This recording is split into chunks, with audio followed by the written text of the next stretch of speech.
you're a British apple grower and you're struggling. You have to sell your apples for £1 a kilo to make a profit. But French apple growers, they can charge less. That makes it hard for you to compete. So let's say the government then decides to step in and slap a tariff on French apples. A tariff is just a tax that an importer has to pay to the government if they want to bring in apples from another country, in this case, from France. Because of that tariff, the price of French apples has now risen. And now British farmers can raise their prices and still be cheaper than their foreign rivals. Local apples are more competitive, so the thinking goes that many people will buy them instead.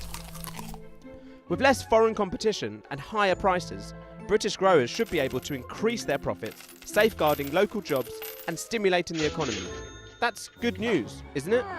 Not for everyone. Imagine your best friend is in the smoothie business.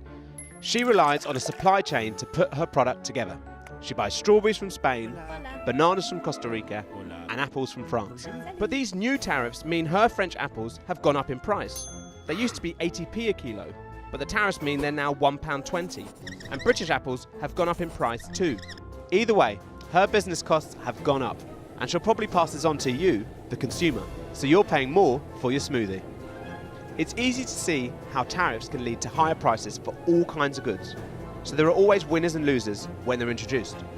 It's also likely that France will be unhappy about the UK's new apple tariff, and will hit back with some of their own. That means if our British apple farmer was looking to sell across the channel, they might struggle to keep up with the local competition. So why do it in the first place? Many economists are against tariffs. They think free trade, where there are no tariffs, promotes economic growth. Since the 1930s, we've seen lower tariffs around the world with more consumer choice and a more globalised economy. But others aren't sure free trade is all it's cracked up to be. Remember that without tariffs, your apple business could go bust and all your staff would be out of work, thanks to cheaper imports from abroad. And what if the thing companies are producing is critical to national security, like weapons or nuclear materials? Would we want those firms going out of business? USA, The American president, Donald Trump, China, has slapped tariffs on imports from China to help American manufacturers survive against what he calls unfair competition. China has hit back, sparking a full-blown trade war. So governments use tariffs for all kinds of reasons, to protect domestic industries, raise more tax revenue, or punish other countries if they think their manufacturers aren't competing fairly. But what's this got to do with Brexit? At the moment, Britain can't slap tariffs on French apples because both countries are in the EU. It's a free trade zone, which means no tariffs on goods traded between member states. We're also in a customs union. That means members have a common tariff on goods that enter the union. Put simply, a French company importing goods from outside the EU, from, let's say, China, has to pay the same tariffs as a British company importing the same products from China. After Brexit, Britain might have more freedom to set its own tariffs, depending on what kind of withdrawal agreement we negotiate with Brussels. Well, if there is an agreement, that is. What if there's no deal? Even if there's no deal, it won't be a free-for-all. Queensberry rules, old boy. With Britain wading into trade wars with the rest of the world, there are rules on tariffs set out by the World Trade Organization, aka the WTO. But things could get difficult. EU countries importing British goods will have to start paying tariffs, making our goods less attractive. And remember that at the moment, the EU is our biggest trading partner by a long way. If we hit back with tariffs on EU imports, that would mean price rises in the shops over here. We could decide not to introduce tariffs to keep prices down, but then British businesses selling to British customers might find themselves undercut by companies from around the world. So we wouldn't be competing on a level playing field. And there's another complication.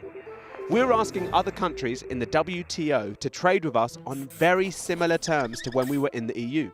But our trading partners might object to this and ask for better terms, because now they're trading directly with the UK, a country with a much smaller population than the EU, and therefore with a much smaller market for imports.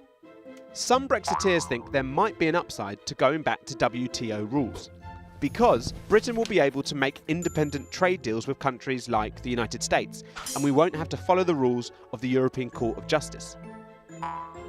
But there's a whole other potential world of pain out there.